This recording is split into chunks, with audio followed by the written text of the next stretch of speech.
Welcome to Pod Studio, level up your fluency from trending topics. Today we are going to talk about OpenAI versus DeepSeek, a comparative analysis. Welcome back to the Deep Dive. Today we are kicking off with quite a battle, an industrial clash that's really shaking the foundations of AI. It's like a classic David and Goliath story almost. But this time David's using some serious mathematical genius. An incredibly lean method. Exactly. It's quite the story. We're diving deep into this intensifying rivalry between the big one, OpenAI, the American giant, and its pretty formidable new challenger from China, DeepSeek. We've got a stack of sources, technical reports, market analysis, strategic announcements, and our mission really is singular today. We need to unpack DeepSeek's emergence, understand its R1 model, which is genuinely competing globally now, and crucially, we have to try and crack the code on how. How did they build a state-of-the-art model for just, a tiny fraction of the cost? That cost difference, that's the real headline here. And honestly, it feels like almost an existential threat to the old way of doing things. For years, the mantra in AI was compute is king, right? OpenAI showed everyone that success meant these colossal budgets, access to the world's biggest GPU clusters. You needed money, lots of it. DeepSeek has, it feels like they've completely shattered that assumption. Introducing the R1 model, it's just fundamentally disrupted things. It immediately forced this conversation about, can innovation actually decouple from just raw capital investment? Okay, let's set the baseline then. The incumbent giant, OpenAI, who DeepSeek is challenging, founded back in December 2015, Sam Altman, Elon Musk, a few others involved early on. And they started with this really ambitious goal, ensuring artificial general intelligence, AGI, benefits all of humanity. That was the mission. It certainly was, and their early approach really cemented this idea that massive scale was the only path forward. Absolutely. They totally set the pace. Just think back to 2020, the release of GPT-3. Yeah, that was big. Huge. That was the model with 175 billion parameters. I mean, that's 175 billion tiny switches the model had to learn to flip just right. It just blew the doors open on things like language translation, complex text generation. It was groundbreaking. And then came ChatGPT. Right. November 2022. That brought conversational AI, right into everyone's living room, basically. But the absolute peak of that scale strategy, that had to be GPT-4 in 2023. It wasn't just bigger, it was smarter. Multimodal, it could handle images and text, and its performance was genuinely hitting human-level benchmarks, like passing a simulated bar exam in the top 10%. Wow. So OpenAI clearly established that the cost of entry for elite AI, we're talking billions. Okay, yeah, that context is critical. The old religion was scale. Big data, massive compute. OpenAI's whole technical approach relied on training over these enormous data sets, consuming just immense computational resources, basically throwing compute power at the problem until it worked. Pretty much, yeah. So if scale was OpenAI's religion, we really have to look at how DeepSeek managed to achieve something similar without that massive offering. Which brings us nicely to the challenger. DeepSeek, much newer startup, established 2023, Hangzhou, China. Founded by Ling Wenfeng. He's a former math prodigy, apparently, and a hedge fund manager. So, a guy who clearly knows how to find efficiency. This really sounds like it. And crucially, he somehow managed to get his hands on about 10,000 NVIDIA GPUs, even with export controls being what they are. Recognizing, I guess, that even an efficient model needs some hardware to get started. Sure, you need something to run on. But the hardware, that's not really the main story here. The defining achievement, that came in January 2025, the DeepSeek R1 model. It performs right up there with the U.S. leaders. But here's the kicker. Yeah. It was introduced as a fully open source model. MIT license, anyone could use it, build on it. Open source and competitive. That's already interesting. But wait, here's the truly staggering part. The financial detail that makes this a disruption, not just another competitor. The cost. The R1 model was developed start to finish with a budget of less than $6 million. $6 million? Are you serious? Dead serious. Less than 6. Now, when you think about U.S. competitors spending anywhere from, say, $100 million up to maybe even $1 billion on similar models, $6 million is nothing. It's like a rounding error on those budgets. Precisely. It's barely comparable. Unbelievable. And that detail alone, under $6 million, that must have sent shockwaves, right?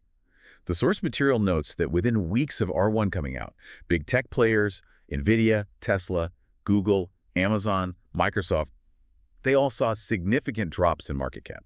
This wasn't just on academic papers. This was proof that maybe the economic moat around Silicon Valley AI dominance wasn't as deep as people thought. Exactly right. The shockwaves weren't just about performance, though it was good. It was the efficiency. The indication being, if a startup can achieve this for $6 million, what does that actually do to the valuation of companies built entirely on the assumption that you need those massive resources? Okay, right. Now we get to the core of this deep dive. The cost implication is staggering. But how? How did they do it? What's fascinating, as you said, is this huge difference in the computational requirements. Let's dig into the numbers. Yeah, the difference is, well, it's almost absurd. DeepSeek R1 training used approximately 2.78 million GPU hours. Okay, 2.78 million. And remember, they did this using the less powerful NVIDIA H800 GPUs because of export restrictions, which means they actually had to work harder with less capable hardware. Right, okay. So 2.78 million on H800s, how does that compare? Compare that to the industry estimates for GPT-4, roughly 60 million GPU hours. 60. Yeah. 60 million versus about 2.8 million. Wow. That's not just a small difference. That's a massive, almost 22-fold reduction in compute time for a model that's comparable. It's an incredible difference. And it directly explains the training cost gap, right? Less than $6 million versus potentially hundreds of millions, maybe even $1 billion. Okay, that makes sense for training. But the efficiency doesn't just stop once the model's built, does it? What about actually using it? Absolutely not. That's another key point. The sources confirm the operational costs running inferences are also profoundly cheaper. DeepSeek R1 is estimated to be about 32.8 times cheaper than GPT-4 just for processing input and output tokens. Every single query. 32 times cheaper to run. Roughly, yes. So this isn't just about saving money on R&D. It means the cost of every single interaction, every question you ask it, drops dramatically. That really is democratizing AI access, isn't it? Makes high-end AI potentially available to way more people and companies. That's the potential, exactly. So the secret sauce clearly isn't just the hardware they managed to get. It has to be in the recipe, the training method. Let's break down those training methodologies. We've got some data on this. What did OpenAI do that was so compute-heavy? Okay, so OpenAI uses what's now seen as the, let's say, traditional compute-intensive path. They start with supervised fine-tuning, or SFT. Think of this like hiring a massive team of expensive human tutors. They label data, provide examples, meticulously guide the model, teaching it exactly what to say for countless scenarios. Okay, intensive human labor up front. Very. And then that's followed by reinforcement learning from human feedback, RLHF. Here, humans rate the model's outputs, basically saying good answer or bad answer to align it better with human preferences and safety standards. More human feedback. Yes, and both steps require massive human effort and massive compute power to process all that detailed instruction and feedback. Right. So the cost is directly tied to paying for all that human supervision and then crunching all that refined, expensive data. Precisely. Now, DeepSeek, they completely flip the script. How so? They use what they call a pure RL first approach. Internally, it's known as DeepSeek R10. Think about the difference. Instead of hiring those expensive human tutors right away, they built an autonomous learning engine. Yeah. The model develops its reasoning, its understanding of language structure, complex capabilities, largely on its own, through reinforcement learning. It's like millions and millions of self-simulated attempts, failures, learning cycles. So wait.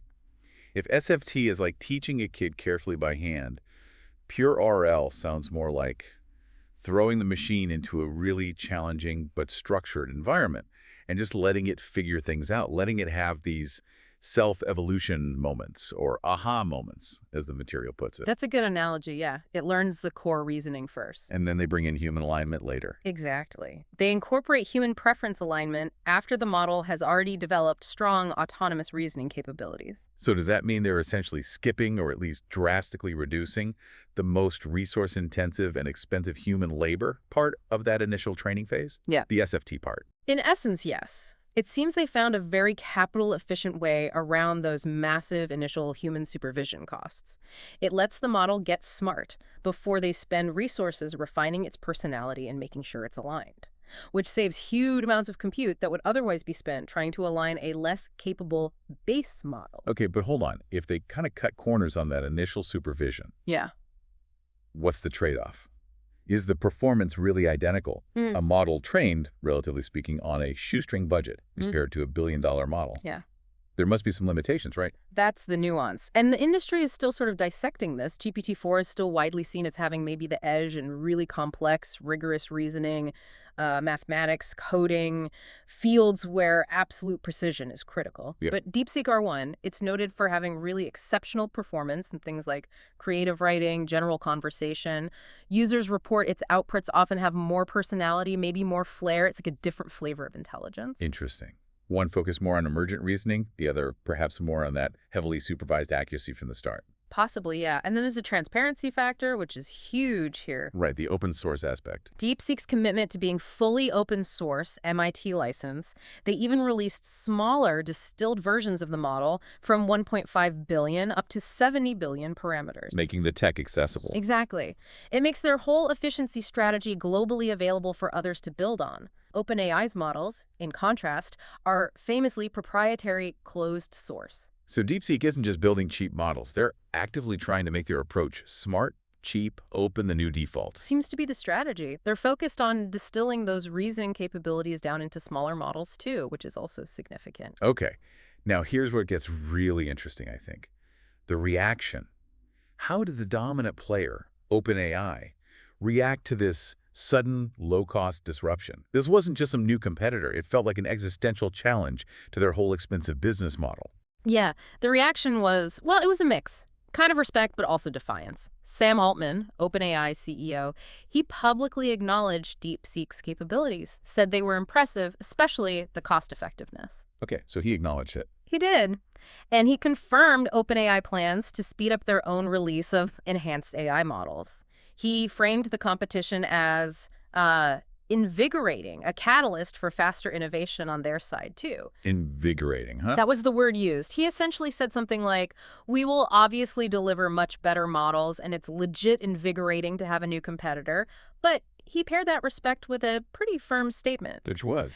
That he remains confident that substantial, sustained investment in huge amounts of computing power is still absolutely essential for future breakthroughs, for getting to, true AGI.